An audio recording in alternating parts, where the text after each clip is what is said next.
ব্যাপার? তুমি আমার কাছে আসছো কেন? তোমাকে না বললাম আমার খুব ঘুম পাচ্ছে, আমি ঘুমাবো। তাছাড়া এমনিতেও আমি খুব টায়ার্ড। ও মা, সেটা বললে চলবে নাকি? তোমার শাশুড়ি মা কি বলে গেল সেটা তুমি শুনতে পাওনি নাকি? তোমার শাশুড়ি মা তো বলল 1 বছরের মধ্যে দাদিমা হতে চান। এখন যদি আমি তোমার কাছে না আসি, তোমায় আদর না করি, তাহলে তোমার শাশুড়ি মা দাদিমা হবেন কি করে? না, আমি বুঝতে পেরেছি তুমি আমায় একটুও ভালোবাসো না। আমি তোমাকে বললাম এই তো সবে মাত্র বিয়ে করেছি, কয়েকটা দিন সময় নেই, তারপর বাচ্চা কাচ্চা নেওয়া যাবে। আগে নিজেদেরকে সময় দেই। আচ্ছা বাবা, ঠিক আছে, সে সব কিছু পরে ভাবা যাবে। আজকে না হয় আমরা সেফটি ইউজ করে একটু ভালোবাসার আদান প্রদান করি। না বাবা, আমার ভালো লাগছে না, খুবই টায়ার্ড লাগছে, আমাকে বিশ্রাম নিতে হবে। এখন এইসব করার মুড নেই। কিন্তু নীল নেহার কোনো কথাই শুনল না। সেই নেহাকে আদর করতে শুরু করলো। দীর্ঘ 6 মাসের সম্পর্ক তাদের, আর 6 মাসের সম্পর্ককে তারা বিয়েতে পরিণত করেছে। তাই একটু দেনা পাওনা তো করতেই হবে। প্রায় ঘন্টা খানেক পর নীল নেহাকে ছেড়ে দিয়ে বিছানায় শুয়ে পড়ল। নেহা নীলের বুকের উপর এসে শুয়ে পড়ল আর বলল, সত্যিই তো এটাতে এত মজা আছে, তা তো আগে জানতাম না। আমার তো অনেক ভালো লেগেছে। তাই তো, সেই কবে থেকে তোমাকে বলছিলাম একবার আমরা ওইটা করি, কিন্তু তুমি তো আমাকে কোনো সুযোগই দিলে না। সব সময় বলতে বিয়ের আগে ওইসব করা ভালো নয়। এবার তো দেখলে তুমি কতটা মজা মিস করেছো। তো কি হয়েছে? এখন তো সারাটা জীবন পড়ে আছে, আর সারা জীবন দুইজন একসঙ্গেই যখন থাকবো, তখন তো আমাদের এইরকম সময়ের অভাব হবে না। তাহলে কেন আমরা শুধু শুধু বিয়ের আগে এইসব করতে যেতাম? যদি আমি প্রেগনেন্ট হয়ে যেতাম, তখন কি হতো? তুমি প্রেগনেন্ট হতে না, আমি সেফটি ইউজ করতাম, কিন্তু তখন তো তুমি আমার কোনো কথাই শুনলে না। উল্টে আরও আমাকে খারাপ কথা শোনাতে বলতে। আমি তোমাকে না, তোমার শরীরকে ভালোবাসি। আসলে আমি তোমাকেই ভালোবাসি, আর তোমাকে একটু প্রশান্তি দিতে চেয়েছিলাম। যাই হোক, যেটা হওয়ার সেটা হয়ে গেছে। এখন তো আর সেটা নিয়ে কথা বলে কোনো লাভ নেই। এখন আমি তোমাকে সারা জীবনের জন্য পেয়ে গেছি, আর তুমি আমাকে। তাহলে এখন আর এত চিন্তা করে কি লাভ? এখন তো দুজন শুধু দুজনেরই হয়ে যাব। হ্যাঁ চলো, এবার একটা সুন্দর ঘুম দেওয়া যাক, কারণ কাল থেকে তো আমাদের জীবনের নতুন একটা অধ্যায় শুরু হবে। সকালটা সুন্দর হোক, এমন প্রত্যাশা তো সবাই করি, তাই না? চলো ঘুমিয়ে পড়ি। এই বলে নেহা আর নীল দুজনই দুজনকে জড়িয়ে ধরে ঘুমিয়ে পড়ল। তো ভিউয়ার্স, চলুন আপনাদেরকে প্রথমে গল্পের নায়ক নায়িকার পরিচয় দিয়ে আসি। এই গল্পের নায়কের নাম নীল। সে তার পরিবারের 2 মাত্র ছেলে, মানে তারা 2 ভাই 1 বোন। তার বড় ভাই কানাডায় থেকে পড়াশোনা করে, আর তার ছোট বোন এই বছর এসএসসি পরীক্ষা দেবে। আর সে মানে আমাদের গল্পের নায়ক এই বছর অনার্স ফাইনাল ইয়ারে পড়াশোনা করছে। আর তার সঙ্গে এতক্ষণ যে মেয়েটিকে কথা বলতে দেখলেন, তার সঙ্গে তার সদ্যই বিবাহ হয়েছে। তবে মেয়েটা সম্পর্কে আরও কিছু তথ্য অজানা আছে। তো চলুন সেই সব তথ্যগুলো আপনাদের সঙ্গে শেয়ার করা যাক। আমাদের এই গল্পের নায়িকা নেহা, সে তার বাবা মায়ের সঙ্গে আমেরিকায় থাকে, আর সেখানেই তার বড় হওয়া। যদিও সে জন্মসূত্রে বাংলাদেশের নাগরিক, কিন্তু তার বাবার চাকরি আর ব্যবসা দুটোই ছিল আমেরিকাতে, তাই তাকে সেখানেই চলে যেতে হয়। আর তারপর বাংলাদেশে কখনোই আসা হয়নি। কয়েক মাস আগে সে বাংলাদেশে আসে, আর তখনই তার আমাদের গল্পের নায়ক নীলের সঙ্গে পরিচয় হয়। সেই পরিচয় থেকেই তাদের প্রেম, প্রণয় আর প্রেম ভালোবাসাকে বিয়েতে পরিণয়।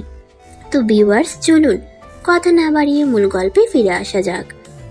আজ থেকে ঠিক 6 মাস আগে নীল একদিন ভার্সিটি শেষ করে বাসায় ফিরছিল বাইকে করে।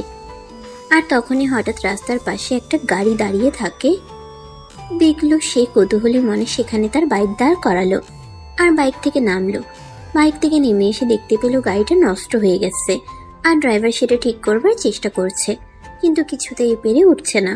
তখন সে ড্রাইভারকে জিজ্ঞাসা করলো, কি ব্যাপার আঙ্কেল, কি সমস্যা হয়েছে? স্যার, আসলে গাড়িটা নষ্ট হয়ে গেছে, আমি ঠিক করতে পারছি না। আপনার জানাশোনা কোনো গ্যারেজ আছে কি আশেপাশে? আঙ্কেল, গ্যারেজ তো এখান থেকে অনেকটা দূরে। আপনি কোথা থেকে এসেছেন? আসলে আমি আমার ম্যাডামকে নিয়ে অফিসিয়ালি একটা কাজে ঢাকা থেকে চট্টগ্রাম যাচ্ছিলাম, আর এখানে এসে গাড়িটা নষ্ট হয়ে গেল। ম্যাডাম গাড়িতে বসে আছেন, ওনার একটা ইমার্জেন্সি মিটিং আছে, ওনাকে 3টার মধ্যে চট্টগ্রাম পৌঁছাতে হবে। কিন্তু আমি তো কিছুতেই বুঝতে পারছি না আমি কিভাবে ম্যাডামকে সব সময় মতো পৌঁছে দেব। এখানে 1.5 ঘন্টা ধরে দাঁড়িয়ে আছি। ও আচ্ছা, বুঝতে পেরেছি। কিন্তু আঙ্কেল, আপনি এখান থেকে চট্টগ্রাম যাওয়ার জন্য কোনো গাড়ি পাবেন না। তখনই নেহা গাড়ি থেকে বের হয়ে আসলো আর নীলকে বলল, excuse me mister, if you don't mind may I ask you a question? Madam, এটা বাংলাদেশ আর আমি বাঙালি। আমার সঙ্গে দয়া করে বাংলায় কথা বলুন। ও আচ্ছা, ঠিক আছে। আপনি যদি আমাকে চট্টগ্রামে পৌঁছে দিতেন তাহলে খুবই উপকার হতো, কারণ আমি ওখানে অফিসিয়াল একটা কাজে যাচ্ছিলাম। সেখানে আমার পুরো 20 কোটি টাকার একটা ডিল হতে চলেছে, আর আমি সময় মতো সেখানে পৌঁছে না যেতে পারলে ডিলটা আমার হাতছাড়া হয়ে যাবে। হ্যাঁ স্যার, ম্যাডাম একদম ঠিক কথা বলছেন। আপনি চাইলে আপনাকে এর জন্য আমরা পেমেন্ট করতে পারি। আপনি যত টাকা চাইবেন আমরা তাই দেব, কিন্তু প্লিজ আপনি একটু দয়া করে ম্যাডামকে ম্যাডামের গন্তব্যস্থলে পৌঁছে দিন। শুনুন, আমি উপকার করতে পারি, কিন্তু তার কোনো বিনিময় নিতে পারবো না। আর যদি রাজি থাকেন তাহলে বাইকে উঠে বসেন, আমি আপনাকে পৌঁছে দিচ্ছি।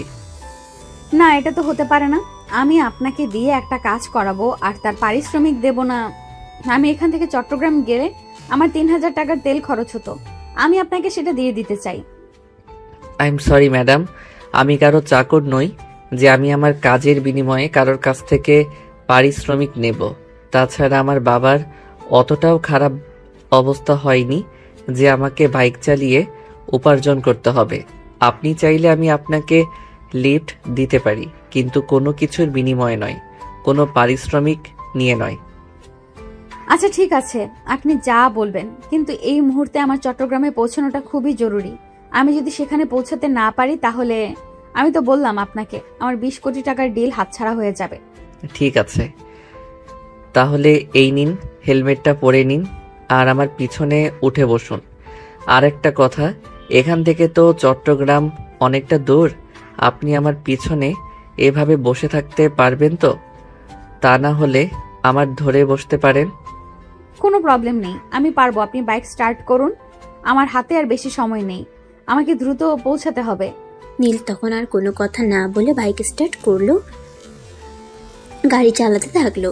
তখনই হঠাৎ পিছন থেকে নেহা বলল, আরে ভাই, আপনি এত আস্তে আস্তে গাড়ি চালাচ্ছেন কেন? একটু তাড়াতাড়ি চালান না, আমার হাতে তো বেশি সময় নেই, আমাকে সময় মতো পৌঁছাতে হবে, তা না হলে তো আমি মিটিং অ্যাটেন্ড করতে পারবো না। আকাশ পথ নয় যে আমি আপনাকে উড়িয়ে নিয়ে যাব। এখানে অ্যাক্সিডেন্ট হতে পারে, সো আপনি মুখটা বন্ধ করে বসুন। আমি বাইক চালাচ্ছি, তা না হলে কিন্তু আমি আপনাকে নামিয়ে দিব, বলে দিলাম। শুনুন, একটা কাজ করা যেতে পারে, আপনি পেছনে বসুন, আমি বাইক চালাচ্ছি, আমার তো সময় মতো পৌঁছাতে হবে। সমস্যা নেই, আমি বাইক চালাতে পারি। আপনার কি মাথা খারাপ হয়েছে? আপনার মতো একটা মেয়েকে আমি বাইক চালাতে দেব? কখনোই না। আমি আমার বাইকে কোনো মেয়েকে কোনোদিন বসতে পর্যন্ত দেইনি। আপনি বিপদে পড়েছেন বলে আপনাকে একটু হেল্প করতে চাইলাম, আর আপনি কিনা এখন আমাকে আপনার প্যাসেঞ্জার বানাতে চাইছেন। দেখুন, আমি আপনাকে কথাটি সেভাবে বলিনি, আসলে আমার তো সময়টা চলে যাচ্ছে, তাই আমাকে দ্রুত পৌঁছাতে হবে, তাই আপনাকে বললাম। তাছাড়া আপনি চিন্তা করছেন কেন? আমি বাইক চালাতে পারি, কোনো প্রবলেম হবে না। প্লিজ আপনি পিছনে বসুন। ঠিক আছে, রাস্তায় এত জোরে বাইক চালাতে আমার ভয় লাগে। তাছাড়া আমার মায়ের নিষেধ আছে, তাই আমি জোরে বাইক চালাতে পারি না। এখন আপনি যখন বলছেন আপনি বাইক চালাতে পারেন, তাই আমি রিস্কটা নিচ্ছি। এই বলেই নীল বাইক দাঁড় করালো আর নেহাকে ড্রাইভিং সিটে বসিয়ে দিল। নেহা বাইক চালাচ্ছে, একদম যেন বাতাসের গতিতে চলে যাচ্ছে। নীল অনেকটা ভয় পেয়েছে আর নেহাকে বলছে, এত জোরে কেউ বাইক চালায়, এটা আমার জানা ছিল না। আমার খুব ভয় করছে, প্লিজ আপনি আস্তে চালান, বাইক থেকে ছিটকে পড়ে যাব আমি। আপনি আমাকে একটু ধরে বসুন, কিন্তু কিছু করার নেই, আমাকে টাইমলি পৌঁছাতে হবে। প্লিজ আপনি আমাকে ধরে বসুন, আমি কিছুই মনে করব না। কিন্তু নেহাকে নীল কোনোভাবে স্পর্শ করতে চাইছিল না। হাজার হোক নেহা একটা অপরিচিত মেয়ে মানুষ, তাকে এভাবে সুযোগ পেয়ে স্পর্শ করাটা একদমই উচিত বলে সে মনে করেনি। তাই সে দূরেই বসেছিল, কিন্তু নেহার বাইকের স্পিড কিছুতেই কম ছিল না। তাই নীল তাকে বলল, প্লিজ আপনি আপনার বাইকের স্পিড একটু কমান, আমার খুব ভয় লাগছে, আমি পড়ে যাব। আপনি এখনো দূরে বসে আছেন কেন? আপনাকে তো বললাম আপনি আমাকে ধরে বসুন, কিচ্ছু হবে না। দেখুন, আমার হাতে মাত্র 20 মিনিট সময় আছে, তবে আমাদের পৌঁছাতে এখনো প্রায় 20 কিলোর বেশি রাস্তা বাকি আছে। আমি কিভাবে পৌঁছাবো সেটাই বুঝতে পারছি না। আপনি প্লিজ কথা না বলে আমাকে ধরে বসুন। নীল তখন কোনো উপায়ন্তর না পেয়ে নেহাকে জড়িয়ে ধরে বসলো। এই প্রথমবার তার বাইকে কোনো মেয়ে মানুষ উঠেছে, তাও আবার বাইক চালাচ্ছে, আর নীল পেছনে বসে মেয়েটাকে জড়িয়ে ধরেছে। নেহাকে স্পর্শ করতেই তার শরীরটা কেমন জানি করে উঠল। আসলে প্রথমবার কোনো মেয়ে মানুষকে স্পর্শ করেছে তো, তাই নেহার শরীরটা খুবই উষ্ণ। তখনই নীল নেহাকে বলল, ম্যাডাম আপনার গায়ে তো অনেক জ্বর, আপনি কি জ্বরের মেডিসিন নিয়েছেন?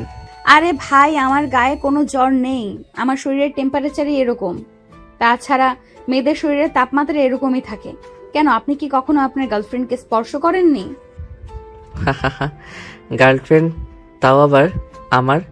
শুনুন, গার্লফ্রেন্ড কী জিনিস সেটা এখনো আমার হয়ে ওঠেনি, আর ভবিষ্যতে হবে কি না তাও জানি না। ও আচ্ছা, ঠিক আছে, বুঝতে পেরেছি, এই ব্যাপার তাহলে। সমস্যা নেই, আপনি আমাকে ধরে বসুন, না হলে কিন্তু পড়ে যাবেন। এই বলে নেহা বাইকের স্পিড আরো বেশি বাড়িয়ে দিল। নীল ভয়ে থরথর করে কাঁপছে। এই বুঝি সে বাইক থেকে ছিটকে পড়ে গেল। তাই সে নেহাকে আরো শক্ত করে জড়িয়ে ধরল, আর নিজের বুকটা নেহার পিঠের সঙ্গে একদম মিশিয়ে নিল। নেহা তার নিঃশ্বাসের শব্দ শুনতে পাচ্ছিল, তাই সে নীলকে বলল, কি ব্যাপার, কি হলো? তুমি তো ভয় পাচ্ছ কেন? বললাম তো ভয় পেও না, আমি আছি, তোমার কিচ্ছু হবে না, তুমি আমাকে জড়িয়ে ধরে বসে থাকো। নীল তখন নেহাকে জড়িয়ে ধরে বাইকের পেছনে বসে থাকে। সে প্রথমবার কোনো মেয়ে মানুষকে স্পর্শ করে, যে তাই তার এরকম লাগছিল। তার শরীর কেমন যেন হয়ে আসছিল, সে একদম জ্ঞান হারাবে এরকম একটা অবস্থা। তখনই নেহা বাইক দাঁড় করালো। এবার আমাকে ছাড়ুন, আমরা গন্তব্যস্থলে চলে এসেছি, আপনি এখনো অপেক্ষা করুন। আমার মিটিং শেষ করতে 15 মিনিটের মতো সময় লাগবে। মিটিং শেষ করে আমি আপনার সঙ্গে কথা বলবো। আমার তো বাড়িতে পৌঁছাতে লেট হয়ে যাবে, আমার আম্মু আমাকে বকাবকি করবে। আমি চলে যাই, পরে কোনো দিন না হয় আপনার সঙ্গে দেখা করা যাবে।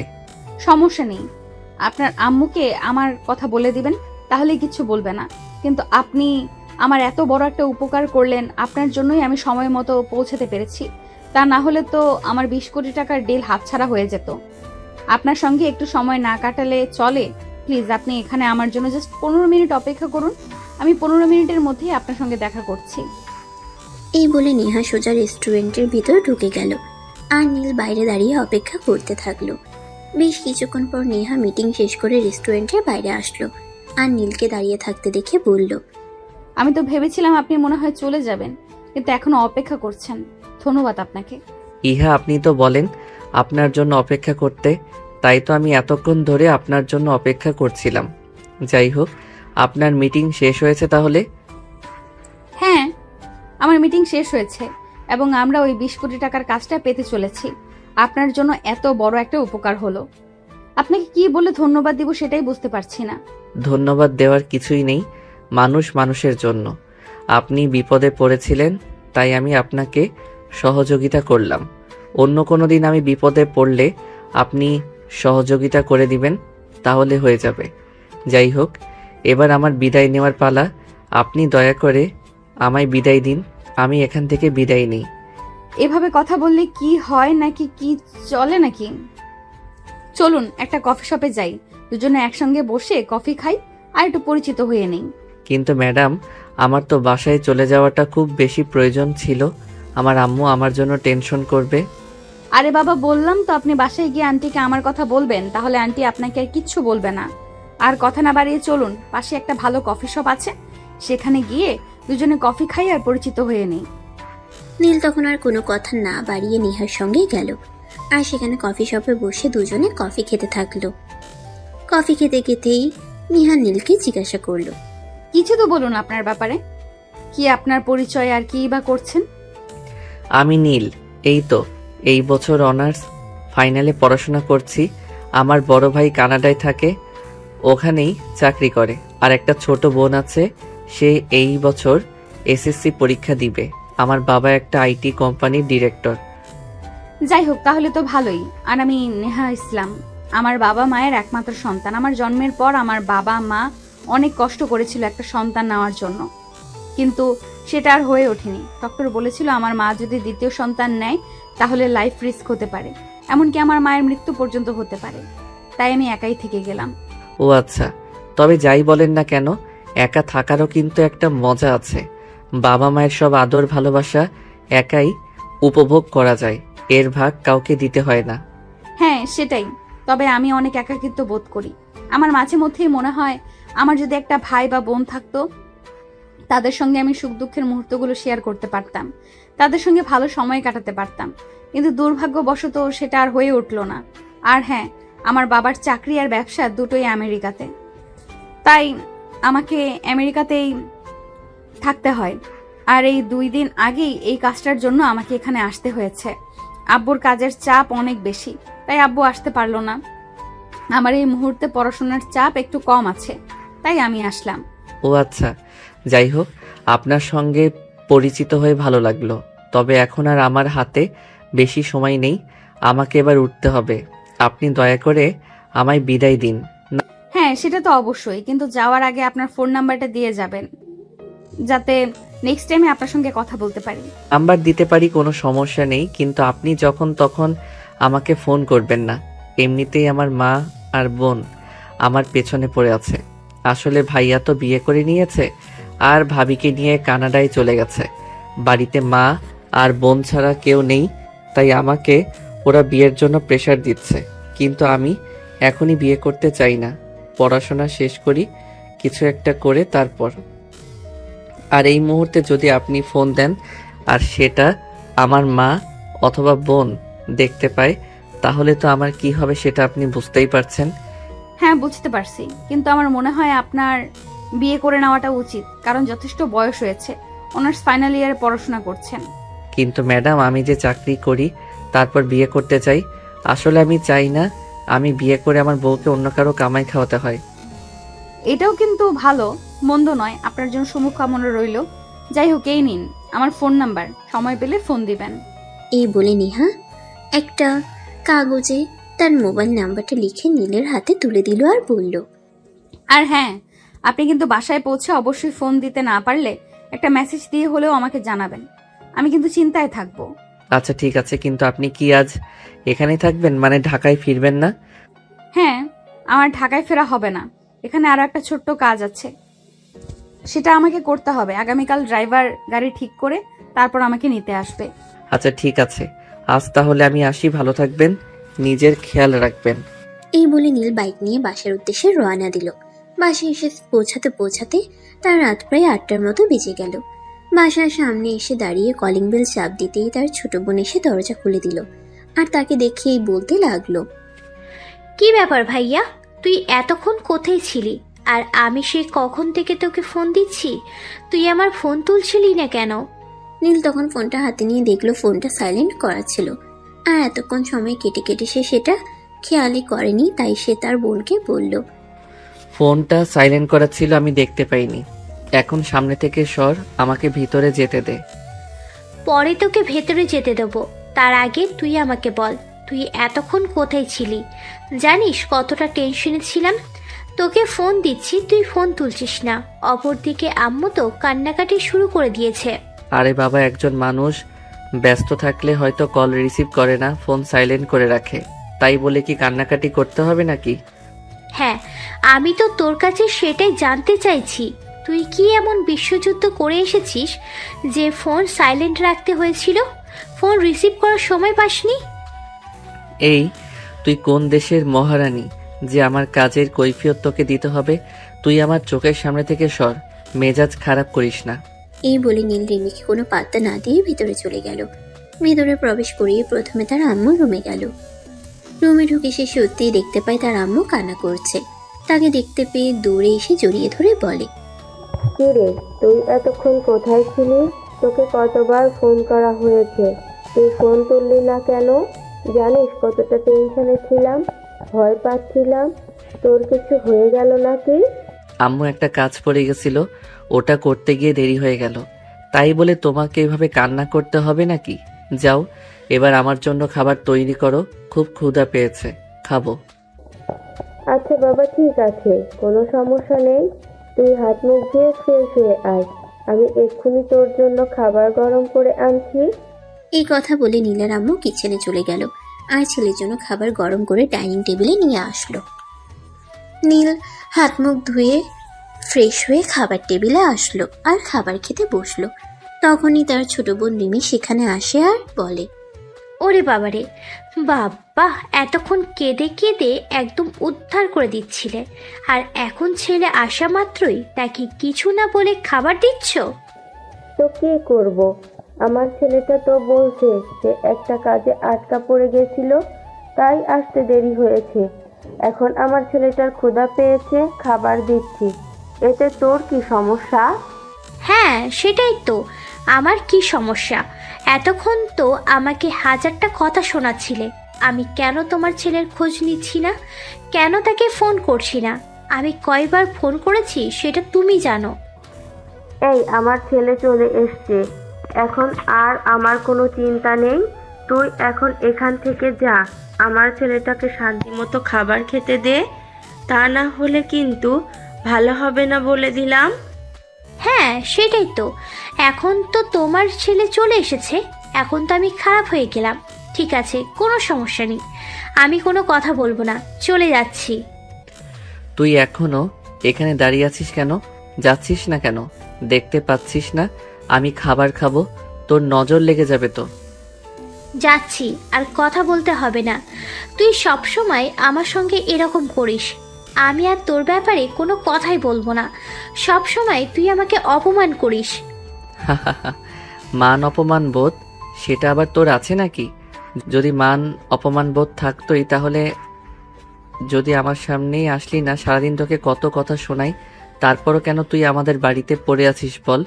একটা বিয়ে করে শ্বশুর বাড়িতে চলে যা, বাড়িতে আমাকে একা একা থাকতে দে। আমি কেন শ্বশুর বাড়িতে যাব? তুই তো আমার চেয়ে বয়সে অনেক বড়, তুই কেন বিয়ে করে তোর বউকে নিয়ে অন্যত্রে চলে যাচ্ছিস না? এই বাড়িতে আমি একাই থাকবো, আর বিয়ে যদি করতে হয় তবুও আমি এই বাড়িতেই থেকে যাব, অন্য কোথাও যাব না। এটা তুই তোর মাথায় ঢুকিয়ে নে। রিমি, এখন কিন্তু খুব বেশি বাড়াবাড়ি হয়ে যাচ্ছে। তুই এখান থেকে যা, আমার ছেলেটাকে খাবারটা শান্তি মতো খেতে দে। রিমি তখন কথা বলার আর কোনো চান্স না পেয়ে সেখান থেকে চলে গেল। অপরদিকে নীল খাবার খেয়ে নিজের রুমে চলে আসলো আর বিছানায় শুয়ে একটু বিশ্রাম নিচ্ছিল। তখনই হঠাৎ নেহার কথাটা মনে পড়ল। নেহা বলেছিল তাকে বাসায় পৌঁছে জানাতে, কিন্তু এতক্ষণ তার মনে ছিল না। তাই সে ফোনটা হাতে নিল আর তার নাম্বারে একটা ফোন দিল। দুইবার রিং হতেই নেহা কলটা রিসিভ করলো আর রিসিভ করে সঙ্গে সঙ্গেই বলল, তুমি বাসায় পৌঁছেছো? তুমি বাসায় পৌঁছেছো? আমি তো এতক্ষণ ধরে তোমার ফোনের জন্য অপেক্ষা করছিলাম। আমি তো অনেকক্ষণ আগেই বাসায় পৌঁছে গেছি, কিন্তু আপনি জানলেন কি করে আমি আপনাকে ফোন করেছি? আমি তোমাকে যে নাম্বারটা দিয়েছিলাম এটা আমার পার্সোনাল নাম্বার, এই নাম্বারে কখনোই কেউ ফোন করে না, তাই তুমি প্রথমবার ফোন করাতেই আমি বুঝে গেছি এটা তোমার ফোন নাম্বার ছিল। আচ্ছা যাই হোক, কি করছিলেন আপনি? আমি আবার আপনাকে অসময়ে বিরক্ত করলাম না তো?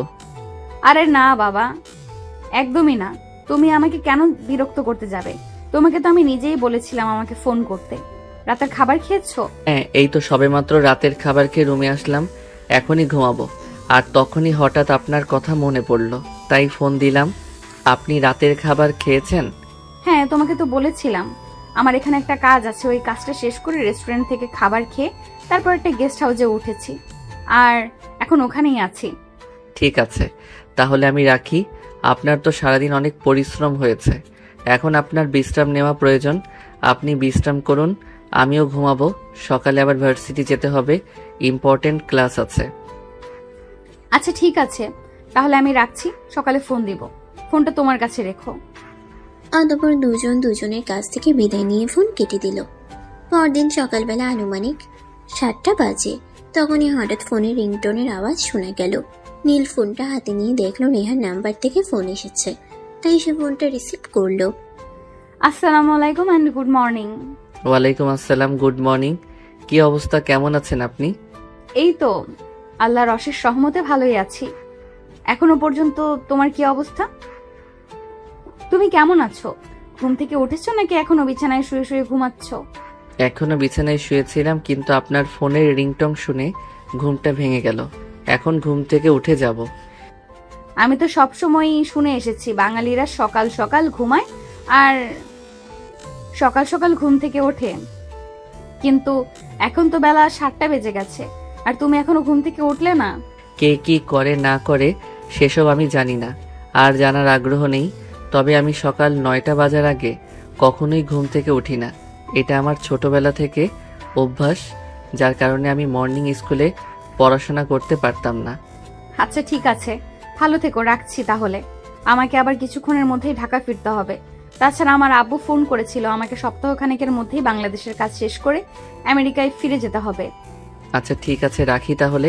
আপনার সঙ্গে নেক্সট টাইম কথা হবে। ভালো থাকবেন। অতঃপর নীল আর নেহা কথা বলা শেষ করে ফোনটা কেটে দিল। এদিকে নেহা নিজের কাজকর্ম শেষ করে ড্রাইভারকে ফোন করলো।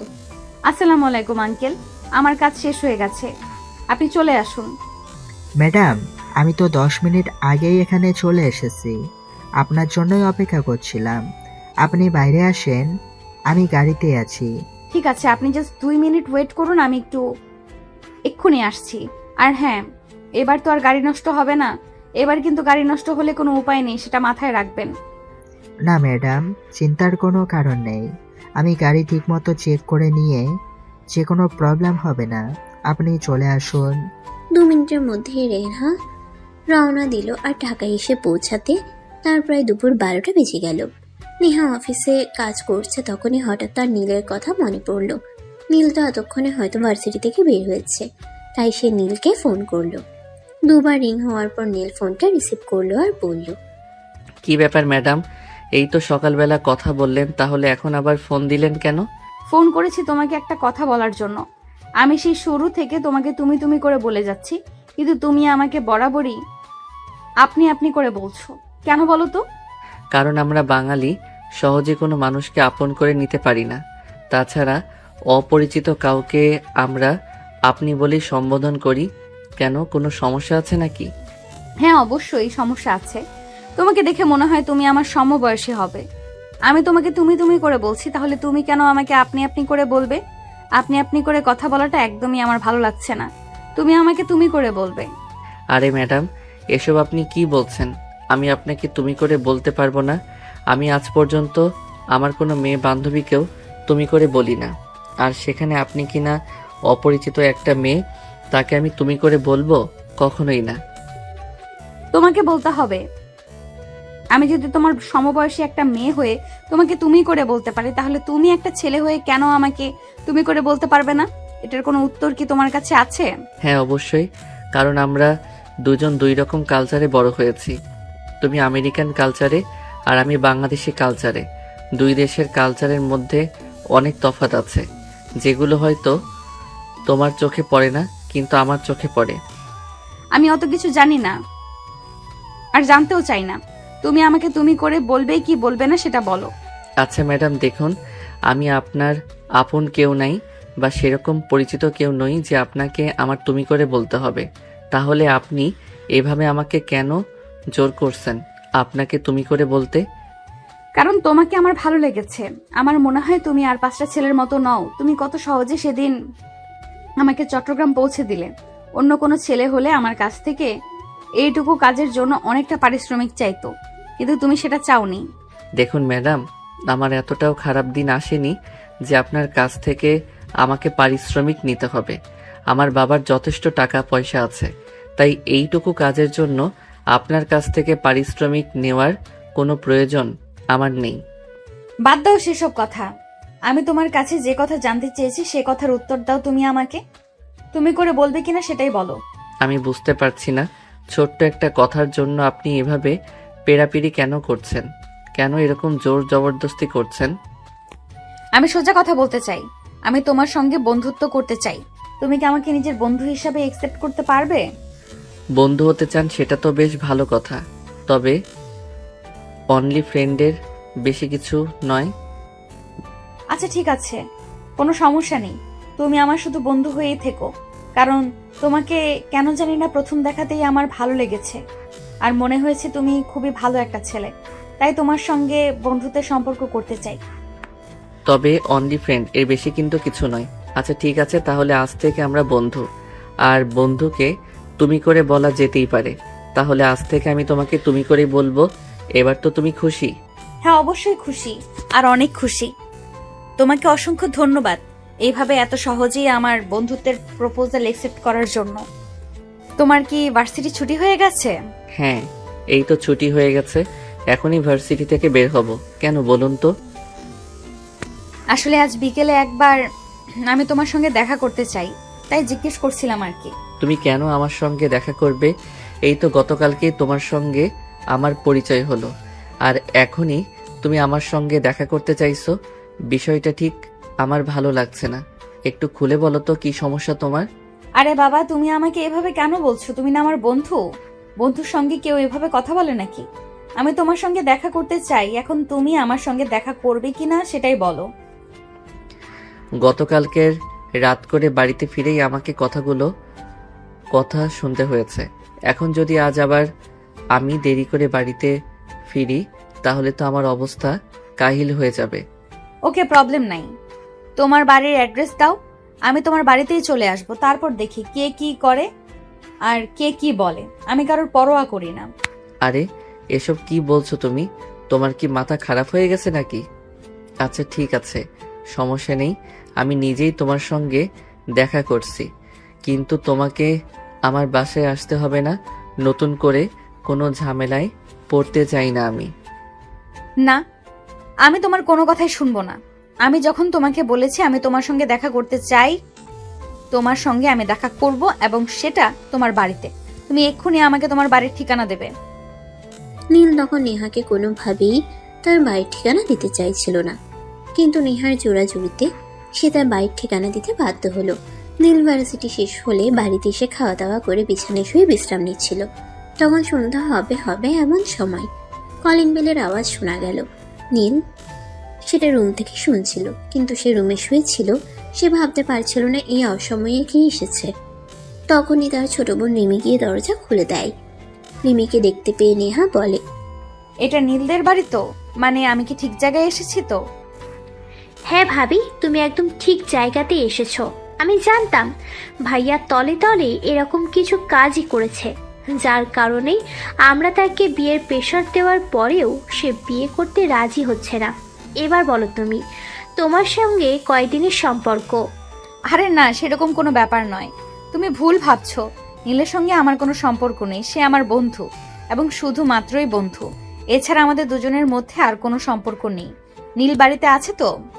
আরে ভাবি, লজ্জা পাওয়ার কিছুই নেই। আমি খুব ভালো করেই জানতাম ভাইয়া এমন কিছু একটা করেছে, কিন্তু আমি কোনো প্রমাণ পাচ্ছিলাম না, বিধায় তাকে কিছু বলতে পারছিলাম না। আর আজ যখন তুমি চলে এসেছো, চিন্তা করো না, তোমাকে এই বাড়ি থেকে যেতে দিচ্ছি না। আসলে আমরাও তো একটা ভাবির দরকার ছিল, তাই তোমাকে রেখে দেব। আর আমি বুঝতে পারছি না তুমি এইসব কথা কেন বলছো। তোমার কি মাথায় সমস্যা আছে নাকি?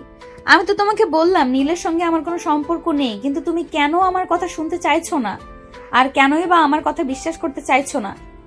তোমাকে তো বললাম আমরা দুজন শুধুমাত্রই বন্ধু। এভাবে কথা কাটাকাটি হচ্ছিল নেহা আর রিমির মধ্যে। তখনই সেখানে নীলের আম্মু এসে হাজির হয় আর রিমিকে বলে, কি ব্যাপার রিমি, কি হয়েছে? তুই এভাবে কার সঙ্গে তর্কাতর্কি করছিস? আমাদের বাড়িতে তো কোনো মেয়ে মানুষ কখনোই আসে না, আজ হঠাৎ মেয়ে মানুষের গলার আওয়াজ শুনতে পেলাম। এখন থেকে আসবে, আর আজ থেকেই আসা শুরু করেছে। তোমার পুত্রবধূ এসেছে। আমি তোমার পুত্রবধূর সঙ্গে কথা বলছিলাম। এই তুই কি সব আবোল তাবোল বলছিস? আমি তো তোর কথার আগাগোড়া কিছুই বুঝতে পারছি না। আর এই মেয়ে কে তুমি? তোমাকে তো আমি ঠিক চিনতে পারলাম না। আন্টি, আমি নেহা, নীলের বন্ধু। নীলের সঙ্গে দেখা করতে এসেছি। দেখুন না আপনার মেয়ে কি সব আবোল তাবোল কথা বলছে। আমরা শুধুমাত্র বন্ধু, আমাদের মধ্যে আর কোনো সম্পর্ক নেই। কিন্তু আমারও সেটা বিশ্বাস হচ্ছে না, কারণ তোমার মতো একটা সুন্দরী মেয়ে আমার ছেলের বন্ধু হবে এটা তো আমি কোনো দিন কল্পনাও করিনি। আমি জানি তোমাদের মধ্যে কোনো সম্পর্ক রয়েছে, কিন্তু তুমি সেটা আমাকে বলতে লজ্জা পাচ্ছ। দেখো, আমি অন্য 5টা মায়ের মতো নই। আমার সঙ্গে তুমি সব শেয়ার করতে পারো। তাদের কথোপকথন শুনতে শুনতে নীল নিজের রুম থেকে ড্রয়িং রুমে এসে হাজির হলো আর ড্রয়িং রুমে উপস্থিত সকলকে উদ্দেশ্য করে বলল, দেখো, তোমরা যা ভাবছো সেটা সম্পূর্ণ ভুল নেহা। আর আমার মধ্যে কোনো সম্পর্ক নেই। নেহার সঙ্গে গতকালকেই আমার পরিচয় হয়েছে, আর আজকে তার সঙ্গে আমার বন্ধুত্ব। তাই সে আমার সঙ্গে আমার বাসায় দেখা করতে এসেছে, এর বেশি কিছুই নয়। ভাইয়া, তুই আমাকে বোকা ভাবতে পারিস, কিন্তু আমি অতটাও বোকা নই। আমি সব কিছু বুঝতে পারি। ওর সঙ্গে তোর ভালোবাসার সম্পর্ক রয়েছে। কেন শুধু শুধু তুই আমাদেরকে মিথ্যে বলছিস? কেন শুধু শুধু আমাদেরকে এত সুন্দর ভাবির থেকে বঞ্চিত করছিস? দেখ রিমি, একদম মেজাজ খারাপ করিস না। তোকে বলেছি নেহার সঙ্গে আমার কোনো সম্পর্কই নেই। আমরা দুজন শুধুমাত্র বন্ধু, এছাড়া কিছুই নয়। তাহলে তুই কেন বারবার একটা কথা বলেই যাচ্ছিস? তুই কি সোজা কথা শুনতে পাস না নাকি? আরে নীল, তুমি এইভাবে মেজাজ দেখাচ্ছ কেন? ছোট মানুষ বুঝতে পারেনি তাই বলে ফেলেছে, ওকে বুঝিয়ে বললেই তো হয়। কে বুঝবে? এই মেয়েটা কোনোদিন বোঝার চেষ্টা করবে না, শুধু শুধু উল্টাপাল্টা কথা বলে যাবে আর তোমাকে সবার সামনে ছোট করবে। কিন্তু আমি তো সেটা হতে দিতে পারি না। যাই হোক, তুমি ভিতরে এসে বসো। আর এটা হচ্ছে আমার আম্মু।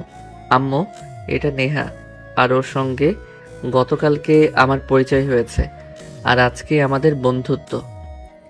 আসসালামু আলাইকুম আন্টি, কেমন আছেন আপনি? ওয়ালাইকুম আসসালাম। এই তো মামুনি, আল্লাহর অশেষ রহমতে ভালোই আছি। তোমার কি অবস্থা? আর তোমার আব্বু আম্মু কেমন আছে? আলহামদুলিল্লাহ, সবাই ভালোই আছে। তা তোমাদের বাসা কোথায়? তোমার আব্বু আম্মু কাউকে সঙ্গে নিয়ে আসতে পারতে, ভালো লাগতো আমাদের। আসলে আন্টি, আমার আব্বু আম্মু বাংলাদেশে থাকে না, আমরা সপরিবারে আমেরিকাতে থাকি। সেখানেই আমার বাবার ব্যবসা আর চাকরি। আমি সেখানেই পড়াশোনা করি, কিন্তু আমার বাবার ব্যবসার কিছু কাজ বাংলাদেশে পড়ে গেছে, যার কারণে আমাকে এখানে আসতে হয়েছে। আব্বু একটু ব্যস্ত আছে তাই, তবে আমি সপ্তাহখানেকের মধ্যে আমেরিকায় চলে যাব। আর এই সপ্তাহখানেকের মধ্যে বাংলাদেশের যতগুলো কাজ রয়েছে সেগুলো আমি শেষ করে নেব। তো আমার ছেলেটাকে কিভাবে পটালে? সে তো বললে না।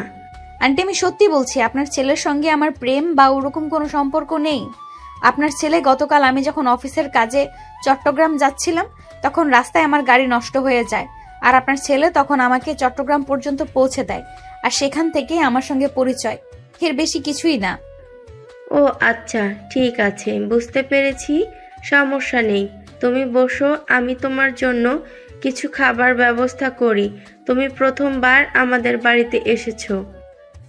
আন্টি, এত ব্যস্ত হওয়ার কিছুই নেই। আপনি যদি আমাকে খুব বেশি কিছু খাওয়াতে চান তাহলে 1 কাপ কফি বানিয়ে খাওয়াতে পারেন।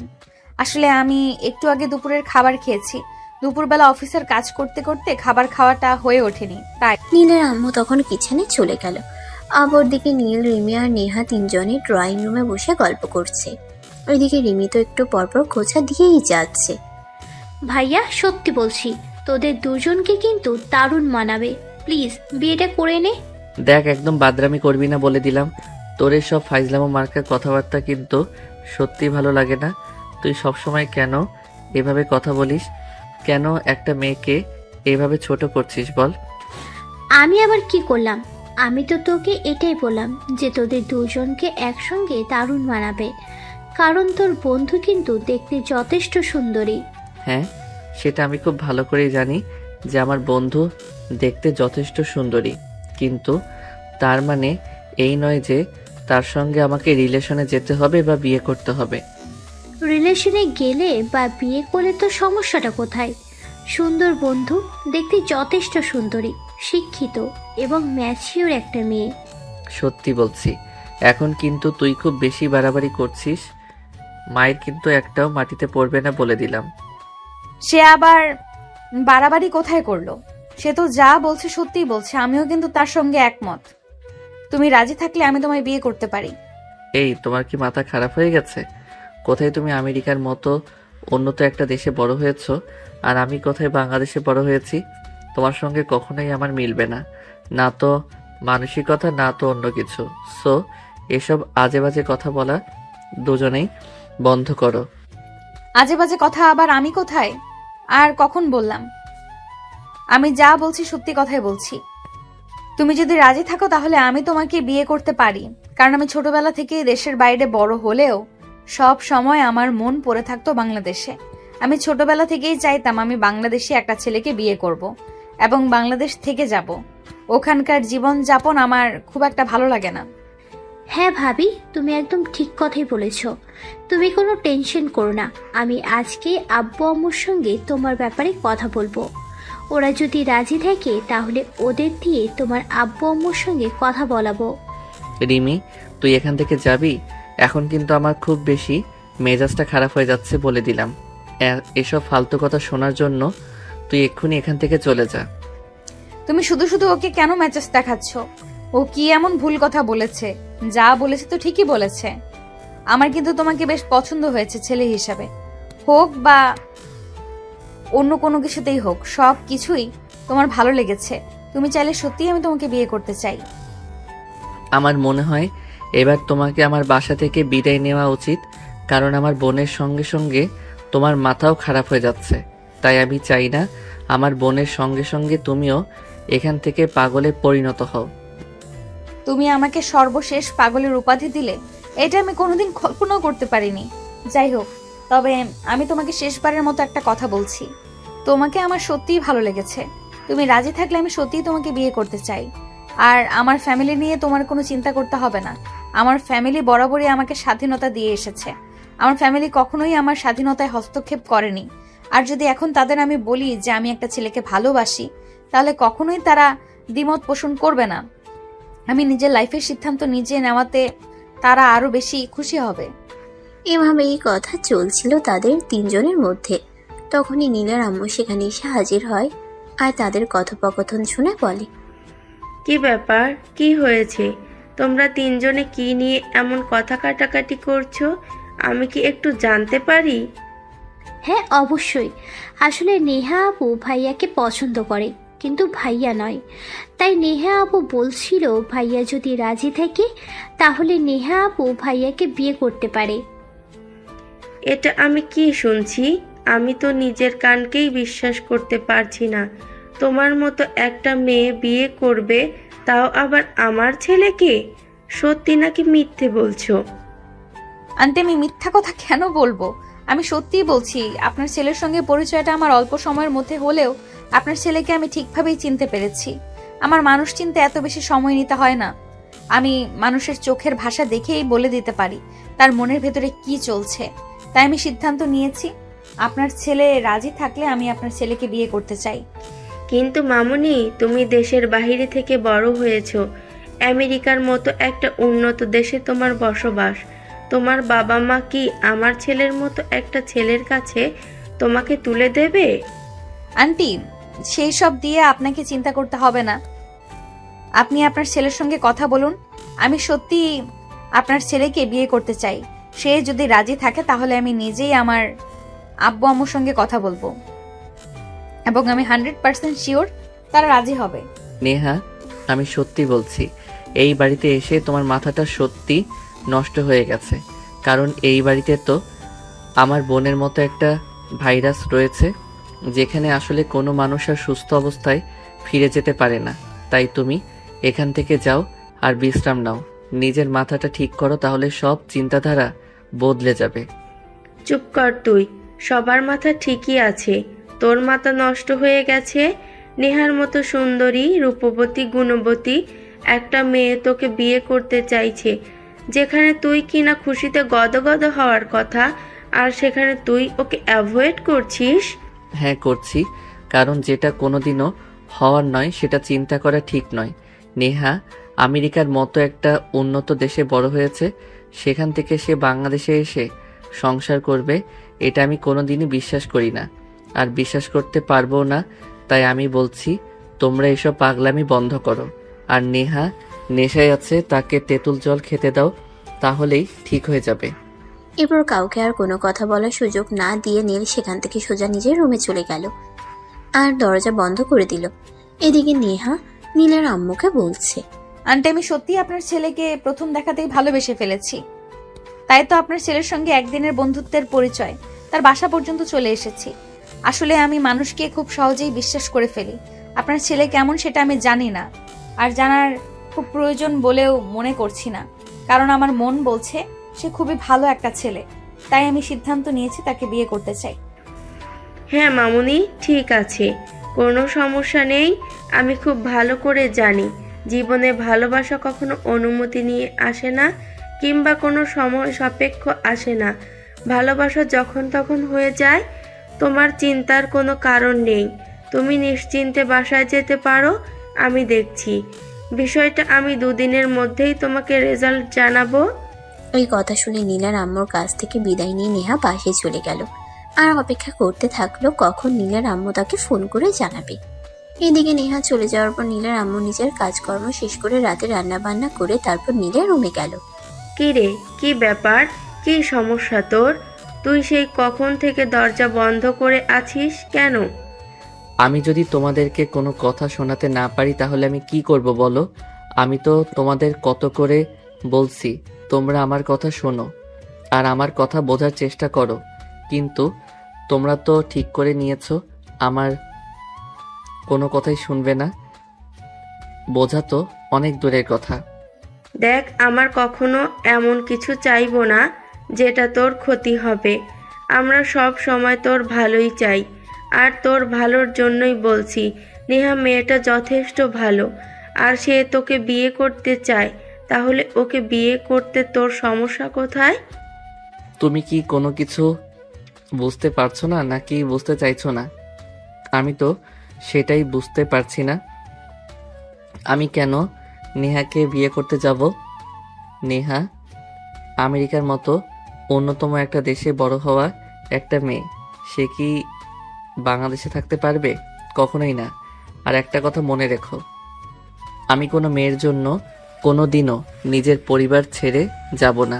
নেহাকে আমি দেখেছি। আমার মনে হয় না নেহা কোনো দিনও তোকে এমন কোনো কথা বলবে যেটা তোকে কষ্ট দিবে কিংবা আমাদের ছেড়ে দেওয়ার কথা বলবে। নেহা আমেরিকার কালচার এ বড় হলেও তার মন প্রাণের সব কিছুই বাংলাদেশে পড়ে আছে। আর একটা কথা তুই ভুলে যাস না, নেহা কিন্তু জন্মসূত্রে বাংলাদেশের নাগরিক। আমি দেখেছি বাংলাদেশের প্রতি তার অন্যরকম একটা টান অনুভূত হয়। আমি তোমার এত ঘোরানো পেঁচানো কথা বুঝতে পারছি না। কি বলবে তুমি আমাকে সরাসরি বলো। হ্যাঁ, আমি তো সেই কখন থেকেই তোকে সোজা কথা বলার চেষ্টা করছি। আমি তো তোকে বলছি তুই নেহাকে বিয়ে কর। এটা তোর জন্য আর আমাদের পরিবারের সবার জন্য খুব ভালো হবে। তাই আমি তোকে রিকোয়েস্ট করছি। ঠিক আছে, কোনো সমস্যা নেই। আব্বু বাসায় আসলে তুমি আব্বুর সঙ্গে কথা বলো, আর আব্বু যদি রাজি হয় তাহলে আমার কোনো প্রবলেম নেই। তবে বিয়েটা আমি এখন করতে পারবো না। আমি অনার্স কমপ্লিট করব, তারপর বিয়ে শাদী নিয়ে চিন্তা করব। ঠিক আছে, কোনো সমস্যা নেই। আমরা নেহার আব্বু আম্মুর সঙ্গে কথা বলবো এবং বিয়ের দিন তারিখ সব ঠিক করে রাখবো, এবং সেই সাথে আমরা এখন এঙ্গেজমেন্ট করে রাখবো। এঙ্গেজমেন্ট করে রাখতে হবে কেন? নেহা তো কারোর সঙ্গে প্রেম বা রিলেশন করছে না যে সে আমাকে রেখে পালিয়ে যাবে। যখন বিয়ে হবে তখন সব একসঙ্গেই হবে। হ্যাঁ, এঙ্গেজমেন্ট করেই রাখতে হবে, কারণ মানুষের মন আর আকাশের রং কখন কিভাবে পাল্টে যায় এটা কেউ বলতে পারে না। তাই আমি মনে করি বিয়েটা করিয়ে রাখাই সবচাইতে বুদ্ধিমানের কাজ হবে। নীল তখন সেখানে আর কোনো কথা বলল না। নীলের মা নীলের রুম থেকে বের হয়ে গেল। সেদিন রাতের বেলা নীলের আব্বু যখন বাড়িতে আসলো তখন নীলের আম্মু তার আব্বুকে সমস্ত ঘটনা খুলে বলে, আর সবকিছু শুনে নীলের আব্বুও রাজি হয়ে গেল। দেখাবো হচ্ছে ঘরে থাকার মানুষ থাকে, তোমাদের যদি পছন্দ হয়ে থাকে তাহলে আমার কোনো আপত্তি নেই। কারণ তার সঙ্গে সারাটা সময় তোমরা কাটাবে। আমি তো সারাদিন অফিস আর ব্যবসা নিয়ে ব্যস্ত থাকবো, আমার তো সেরকম সময় হয়ে উঠবে না। কিন্তু তারপরও তোমার সঙ্গে আলোচনা করবার দরকার আছে, কারণ তুমি এই বাড়ির কথা সব কিছুতেই তোমার অনুমতি নেয়ার খুবই প্রয়োজন। তাই তোমাকে বললাম। ঠিক আছে, কোনো সমস্যা নেই। তুমি নেহার সঙ্গে যোগাযোগ করে তার আব্বুর আম্মুর সঙ্গে কথা বলার চেষ্টা করো। আমি এই কয়েকদিন অফিসিয়ালি কাজে খুবই ব্যস্ত থাকবো, আবার কথা বলার খুব একটা সময় হয়ে উঠবে না। অতঃপর পরের দিন সকালবেলা নীলের আম্মু নীলের কাছ থেকে নেহার ফোন নাম্বার নিল এবং ফোনে তার সঙ্গে কথা বলল। না, তুমি কি একবারও তোমার আব্বু আম্মাকে বাংলাদেশে আসতে বলতে পারবে? তাহলে সামনাসামনি বসে তাদের সঙ্গে কথা বলতাম। তাদেরও তো মতামতের দরকার আছে। তাছাড়া তোমাকে আমরা সামনাসামনি দেখেছি, তাই তোমাকে পছন্দ হয়েছে। তোমার বাবা মা ও বাংলাদেশে এসে নীলকে সামনাসামনি দেখুক, তারপর না হয় সিদ্ধান্ত নেই। আমি আমার আব্বুর সঙ্গে কথা বলেছি আর নীলের ছবি আমার আব্বুকে দেখিয়েছি। আমার আব্বু নীলকে পছন্দ করেছে। তাছাড়া আমার আম্মুও নীলকে পছন্দ করবে, এ ব্যাপারে আপনার কোনো চিন্তা করতে হবে না। কিন্তু আপনি যদি আমার আব্বু আম্মুর সঙ্গে সরাসরি কথা বলতে চান সেটা আলাদা কথা। তাহলে আমি আব্বুকে ফোন করে বলবো আম্মুকে নিয়ে এই সপ্তাহেই বাংলাদেশে আসতে। হ্যাঁ, তুমি সেটাই করো। আমরা সামনাসামনি বসে কথা বলে তারপর সিদ্ধান্ত নিতে চাই। ঠিক আছে, কোনো সমস্যা নেই। আপনি যেরকম বলবেন সেরকমই হবে। আমি আজ বিকেলেই আব্বুকে ফোন করব। এখনই করতাম, কিন্তু এখন আব্বু অফিসে আছে, কাজে ব্যস্ত হয়তো, তাই এখন কথা বলা যাবে না। ঠিক আছে, কোনো সমস্যা নেই। তুমি রাতে তোমার আব্বুর সঙ্গে কথা বলবে, আগামীকাল সকালে আমাকে জানাবে, তারপর বাংলাদেশে আসবে, হ্যাঁ কি না? অতঃপর কথা বলা শেষ করে নেহা ফোনটা কেটে দিল। অতঃপর নিজের কাজকর্ম শেষ করে সেদিন রাতের বেলা নেহা তার আব্বুকে ফোন দিল এবং সবকিছু খুলে বলল। সব শুনে তার বাবা তাকে বলল, ঠিক আছে মামুনি, সবটাই বুঝতে পারলাম। লাইফটা যেহেতু তোমার, তাই আমি মনে করি তোমার সিদ্ধান্ত নেওয়াটাই সবচাইতে বেশি জরুরি। হ্যাঁ আব্বু, ছেলেটাকে আমি খুব ভালোভাবেই দেখেছি এবং সবকিছু জেনে বুঝেই সিদ্ধান্ত নিয়েছি। এখন ওর মা তোমাদের সঙ্গে দেখা করতে চাইছে। ঠিক আছে মামুনি, কোনো সমস্যা নেই। আমি তোমার আম্মুর সাথে কথা বলে দেখি। তোমার আম্মুর সঙ্গে কথা বলে তারপর দেখি আমরা 2-3 দিনের ভিতরে বাংলাদেশে আসার চেষ্টা করছি। তুমি কোনো চিন্তা করো না, আমরা তোমার পছন্দের ওপর যথেষ্ট ভরসা রাখি। হ্যাঁ আব্বু, আমি তো সেটা খুব ভালো করেই জানি। তুমি এবং আম্মু দুজনেই আমাকে খুবই ভরসা করো, তাই তো আমি ওনাকে বলে দিয়েছি তোমরা কোনো আপত্তি করবে না, আর আমার সিদ্ধান্তকে তোমাদের সিদ্ধান্ত বলে তোমরা মেনে নেবে। অতঃপর নেহা তার আব্বুর সঙ্গে কথা বলা শেষ করে রাতের খাবার খেয়ে নেয় আর সেদিন রাতে এসে নীলের আম্মুকে ফোন করে খবরটা জানিয়ে দেয়। আন্টি, আমি আব্বুকে বলেছিলাম, আব্বু বলেছে তাদের কোনো আপত্তি নেই। তারা 2-3 দিনের ভেতরেই বাংলাদেশে আসবে আপনার সঙ্গে দেখা করতে। এখন আপনি শুধু নীলকে রাজি করেন, সে রাজি হলে আর কোনো প্রবলেম থাকবে না। তুমি কোনো চিন্তা করো না, নীলকে রাজি হতেই হবে, কারণ সে আমার ছেলে আর তোমাকে আমার পছন্দ হয়েছে। সে আর যাই হোক, আমার পছন্দের কেউ কখনোই অমূল্যায়ন করতে পারবে না। তাছাড়া তুমি এমন একটা মেয়ে যাকে যে কেউ পছন্দ করবে, তাহলে নীল কেন তোমাকে অপছন্দ করবে আর কেনই বা তোমাকে এভাবে অ্যাভয়েড করবে? আন্টি, আসলে ব্যাপারটা সেরকম নয়। এখন যুগ পাল্টেছে। এখন আর আগের যুগের মতো বাবা মার পছন্দ করা মানুষকে কেউ বিয়ে করতে চায় না। সবাই নিজের পছন্দকেই প্রায়োরিটি দিয়ে থাকে। সেটা ঠিক আছে, যেটা আমি মানছি, তারপরেও আমি তাকে রাজি করিয়ে ছাড়বো, কারণ তোমার মতো একটা মেয়েকে অ্যাভয়েড করার কোনো কারণ আমি দেখতে পাচ্ছি না। অপছন্দ হওয়ার মতো হলে তাহলে সে অপছন্দ করতে পারতো বা সরাসরি আমাদের মুখের উপর না বলে দিতে পারতো, কিন্তু তোমার মতো একটা মেয়েকে রিজেক্ট করার কোনো অপশন তার কাছে কি আদৌ আছে? অতঃপর কথা বলা শেষ হলে দুজনেই ফোন রেখে ঘুমিয়ে পড়ে। পরের দিন সকালবেলা নীল যখন ভার্সিটি যাওয়ার জন্য তৈরি হচ্ছিল তখনই তার আম্মু তার রুমে আসে আর বলে, নেহা তার আব্বু আম্মুর সঙ্গে কথা বলছে। তার আব্বু আম্মু 2-3 দিনের ভেতরেই বাংলাদেশে আসবে আমাদের সঙ্গে দেখা করে কথা বলতে। এখনো সময় আছে, তুমি নিজেকে প্রস্তুত করো নেহাকে বিয়ে করবার জন্য। বুঝতে পারছি না তোমরা কেন সে একটা কথা নিয়েই পড়ে আছো। আমি তো বললাম আমি নেহাকে বিয়ে করব না। আমি নেহাকে বিয়ে করে বন্ধুর সবাই বন্দি করতে চাই না, কারণ নেহা উড়ন্ত পাখির ন্যায় বড় হয়েছে। আমেরিকার কালচার সম্পর্কে তোমাদের কোনো আইডিয়া নেই, আর সেই মেয়েটা আমার সঙ্গে সংসার করবে, এটা আমি কখনোই মেনে নিতে পারছি না। তোমার সমস্যাটা এখানেই নাকি অন্য কোথাও?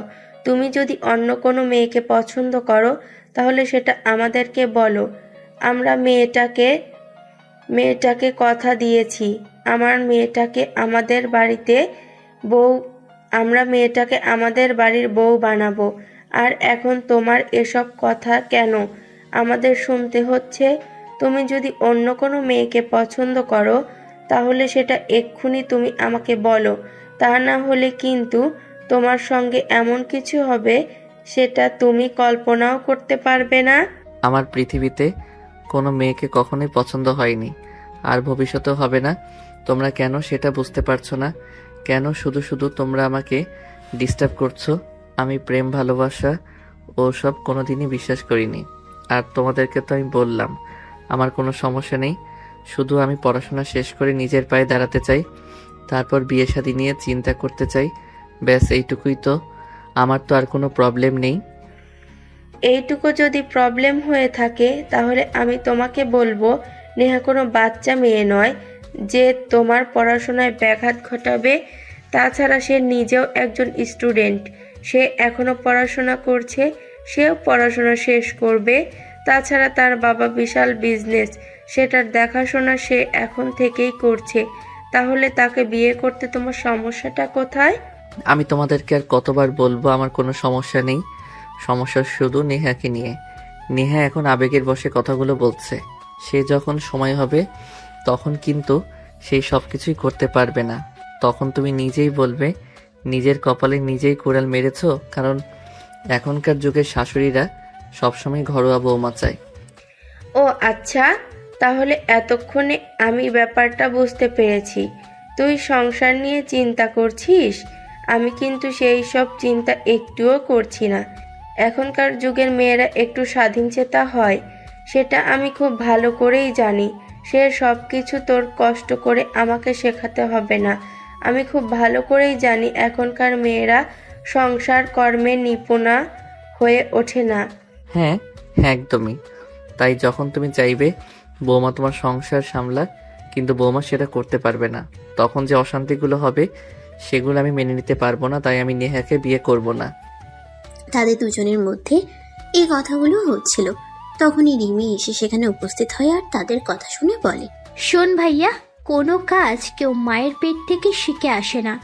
আমি তোর বোন, আমি কি এই বাড়ির কোনোদিনও নিজের প্লেট দিয়ে ভাত খেয়েছি? নিজের পরনের জামা কাপড়গুলো ধুয়েছি? তাই বলে কি আমি সংসার করব না? সংসার ছেড়ে পালিয়ে আসবো এমনটাই তুই চিন্তা করিস? না, তা কেন হবে? তুই একটা বাংলাদেশি মেয়ে, আর বাংলাদেশি মেয়েরা যথেষ্ট ম্যাচিউরড হয়। তারা যে কোনো পরিস্থিতির সঙ্গে নিজেকে মানিয়ে নিতে পারে। কিন্তু নেহাকে দেখে আমার সেটা মনে হয় না। হ্যাঁ, তোর সেটা মনে হয়, কিন্তু তুই বিয়েটা করতে চাইছিস না, কারণ তুই চাস না আমাদের সংসারে নতুন একজন মানুষ আসুক, আমরা একটু আনন্দ উল্লাস করি, ভালোভাবে বেঁচে থাকি। তাই তুই এরকম বলছিস আর এরকম করছিস।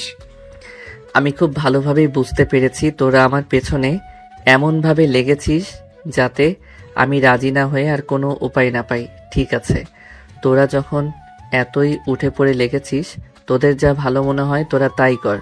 আমি এদেরকে আর কোনো কিছুই বলবো না। তবে একটা কথা মনে রাখিস, যদি কখনো এইসব বিষয় নিয়ে কোনো ঝামেলা হয় তখন কিন্তু আমার কাছে তোরা কোনো সলিউশন পাবি না। নীলের এই কথা শুনে নীলের আম্মু অনেক খুশি হয় আর খুশিতে গদগদ হয়ে তিনি নীলকে বলেন, ঠিক আছে বাবা, তুই শুধু বিয়েতে রাজি হয়ে যা, তারপর বাকিটা আমরা সকলে সামলে নেব। তখন আর তোকে কিছুই বলবো না। ঠিক আছে, আমি রাজি। তোমরা সব কিছুর ব্যবস্থা করো, আব্বু আম্মুর সঙ্গে কথা বলো। এই বলে নীল নাস্তা করে ভার্সিটিতে বের হয়ে গেল। অপরদিকে নেহার আব্বু আম্মু দুদিন পর বাংলাদেশে আসলো। আজ তারা নীলদের বাড়িতে এসেছে। নীলের আম্মু তাদের জন্য অনেক রকম বাঙালি খাবার রান্না করেছে। নেহার আব্বু খাবার টেবিলে বসেই বলল, আহ, কি সুগন্ধ! কতদিন এরকম বাঙালিয়ানা খাবার খাওয়া হয় না।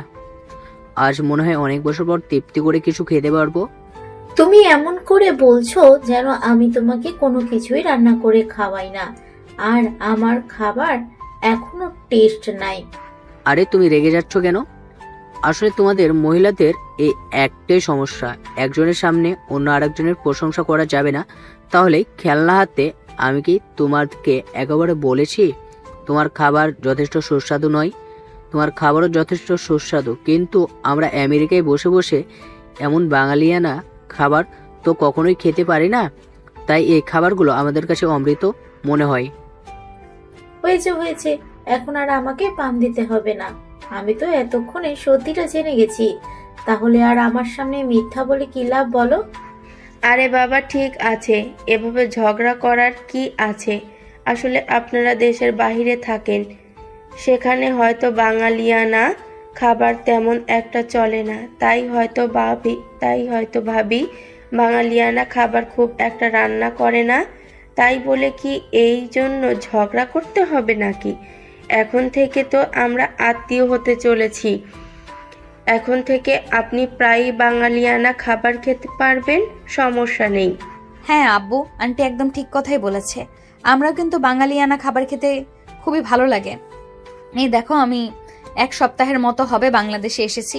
1 সপ্তাহে মনে হয় আমার 2 কেজি ওয়েট বেড়ে গিয়েছে, কারণ বাঙালিয়ানা খাবারগুলো এতটাই সুস্বাদু যে খেতে বসতে শুধু খেতেই থাকি।